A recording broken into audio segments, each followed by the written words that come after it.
All right, we're going to do February 28th in the Daily Chronological Bible. It's the New Living Translation by Tyndale. It's also day 59 if you're just going by days instead of by the date. And it says the descendants of Levi's three sons, Kohath, Gershon, and Merari, form the three divisions of the tribe of Levi. Each division receives specific tasks regarding the movement of the tabernacle and its contents. Centuries later, when King David desires to move the ark to Jerusalem, a man named Uzzah violates the regulations given to the Kohathites. When he, a non-Levite, reaches out to steady the ark while it's being carried on an ox cart instead of on the shoulders of the Kohathites, and he dies. Sin and uncleanness affect all facets of life. God requires all unclean people to be put out of the camp, and he commands restitution for sin. In order to protect women against unfounded suspicion by jealous husbands, God provides a test by which marital unfaithfulness can be exposed and cursed, while those who are innocent can be vindicated. The duties of the Kohathite clan. We're going to begin in Numbers 4, verse 1. We're still in the same year. I believe, and we may have to go back and look and see, but I believe we're still within months of, if not just a couple or a month, of them leaving Egypt at this point in time. Because they haven't sent in the spies, remember?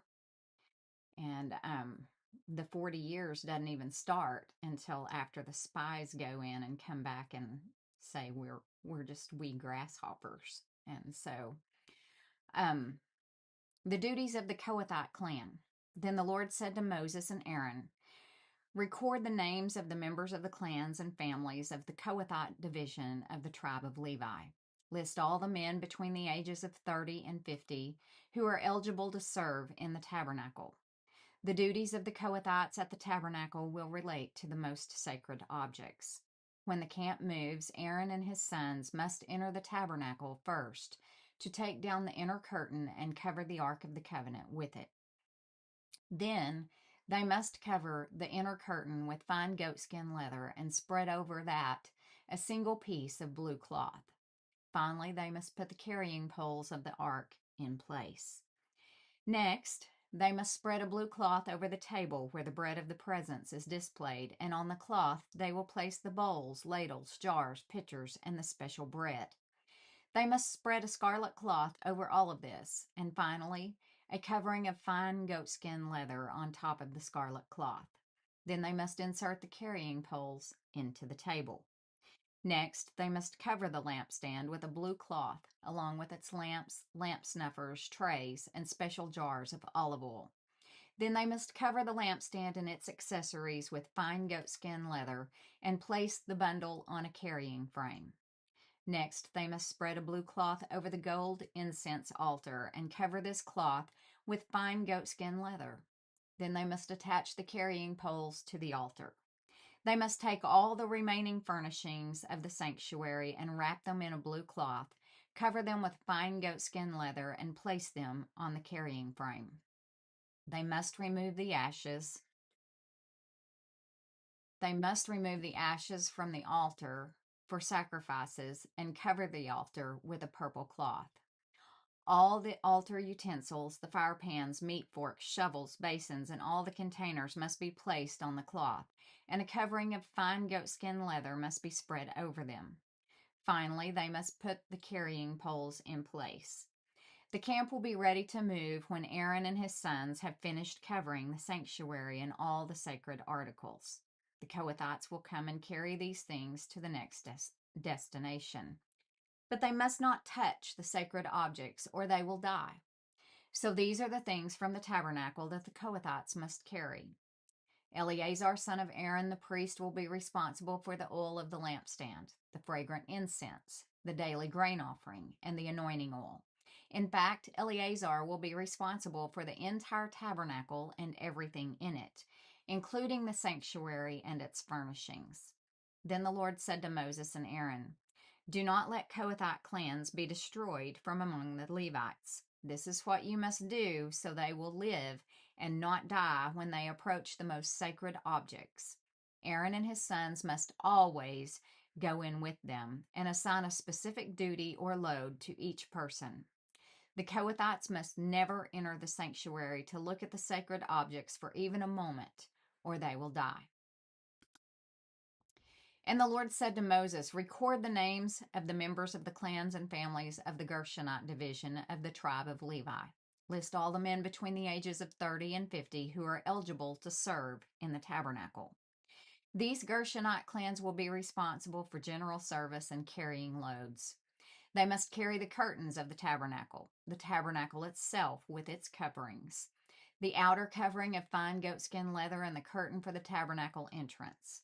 They are also to carry the curtains for the courtyard walls that surround the tabernacle and altar, the curtain across the courtyard entrance, the ropes, and all the equipment related to their use. Gershonites are responsible for all these items. Aaron and his sons will direct the Gershonites regarding all their duties, whether it involves moving the equipment or doing other work. They must assign the Gershonites responsibility for the loads they are to carry. So these are the duties assigned to the Gershonite clans at the tabernacle. They will be directly responsible to Ithamar, son of Aaron, the priest. Now record the names of the members of the clans and families of the Merari division of the tribe of Levi. List all the men between the ages of 30 and 50 who are eligible to serve in the tabernacle. Their only duty at the tabernacle will be to carry loads. They will carry the frames of the tabernacle, the crossbars, the post, and the bases. Also the post for the courtyard walls with their bases, pegs, and ropes, and all the accessories and everything else related to their use. Assign the various loads to each man by name. So these are the duties of the Merarite clans at the tabernacle. They are directly responsible to Ithamar, son of Aaron, the priest. The census of the Levites. So Moses, Aaron, and the other leaders of the community listed the members of the Kohathite division by their clans and families. The list included all the men between 30 and 50 years of age who were eligible for service in the tabernacle, and the total number came to 2,750. So this was the total of all those from the Kohathite clans who were eligible to serve at the tabernacle. Moses and Aaron listed them, just as the Lord had commanded through Moses. The Gershonite division was also listed by its clans and families. The list included all the men between 30 and 50 years of age who were eligible for service in the tabernacle, and the total number came to 2,630. So this was the total of all those from the Gershonite clans who were eligible to serve at the tabernacle. Moses and Aaron listed them, just as the Lord had commanded. The Merarite division was also listed by its clans and families. The list included all the men between 30 and 50 years of age who were eligible for service in the tabernacle, and the total number came to 3,200. So this was the total of all those from the Merarite clans who were eligible for service. Moses and Aaron listed them, just as the Lord had commanded through Moses. So Moses, Aaron, and the leaders of Israel listed all the Levites by their clans and families. All the men between 30 and 50 years of age who were eligible for service in the tabernacle and for its transportation numbered 8,580. When their names were recorded as the Lord had commanded through Moses, each man of 8,580, each man, was assigned his task and told what to carry. And so the registration was completed, just as the Lord had commanded Moses. This was a big tabernacle, and those were a lot of pieces to it. And there were a lot of details to it.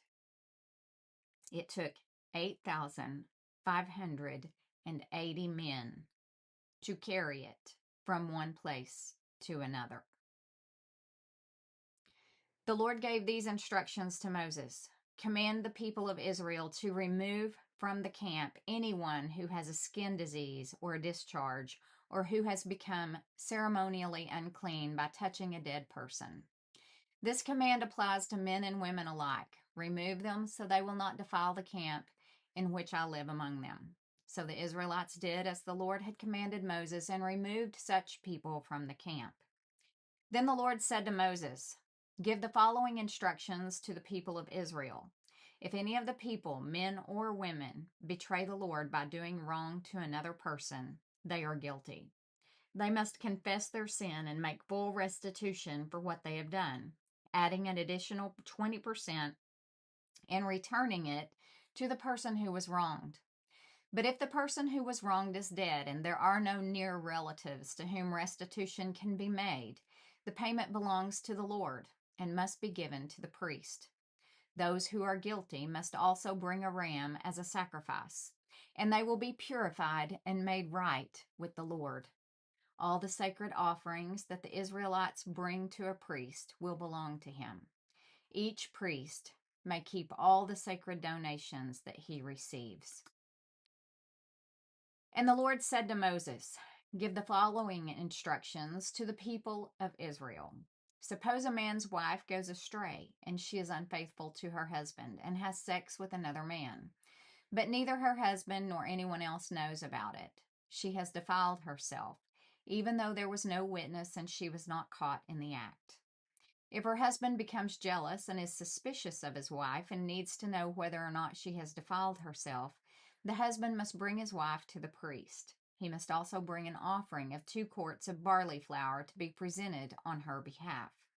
Do not mix it with olive oil or frankincense, for it is a jealousy offering, an offering to prove whether or not she is guilty. The priest will then present her to stand trial before the Lord. He must take some holy water in a clay jar and pour into it dust he has taken from the tabernacle floor. When the priest has presented the woman before the Lord, he must unbind her hair and place in her hands the offering of proof, the jealousy offering, to determine whether her husband's suspicions are justified. The priest will stand before her, holding the jar of bitter water that brings a curse to those who are guilty. The priest will then put the woman under oath and say to her, "If no other man has had sex with you and you have not gone astray and defiled yourself while under your husband's authority, may you be immune from the effects of this bitter water that brings on the curse. But if you have gone astray by being unfaithful to your husband and have defiled yourself by having sex with another man," at this point, the priest must put the woman under oath by saying, "May the people know that the Lord's curse is upon you when he makes you infertile, causing your womb to shrivel and your abdomen to swell. Now may this water that brings the curse enter your body and cause your abdomen to swell and your womb to shrivel." And the woman will be required to say, "Yes, let it be so." And the priest will write these curses on a piece of leather and wash them off into the bitter water. He will make the woman drink the bitter water that brings on the curse. When the water enters her body, it will cause bitter suffering if she is guilty. The priest will take the jealousy offering from the woman's hand, lift it up before the Lord, and carry it to the altar. He will take a handful of the flour as a token portion and burn it on the altar, and he will require the woman to drink the water. If she has defiled herself by being unfaithful to her husband, the water that brings on the curse will cause bitter suffering. Her abdomen will swell and her womb will shrink, and her name will become a curse among her people. But if she has not defiled herself and is pure, then she will be unharmed and will still be able to have children. This is the ritual law for dealing with suspicion if a woman goes astray and defiles herself while under her husband's authority, or if a man becomes jealous and is suspicious that his wife has been unfaithful. The husband must present his wife before the Lord, and the priest will apply this entire ritual law to her. The husband will be innocent of any guilt in this matter, but his wife will be held accountable for her sin. I don't remember reading that in particular either. It's funny what details pop out at you from year to year when you're reading through. That concludes February 28th. Thanks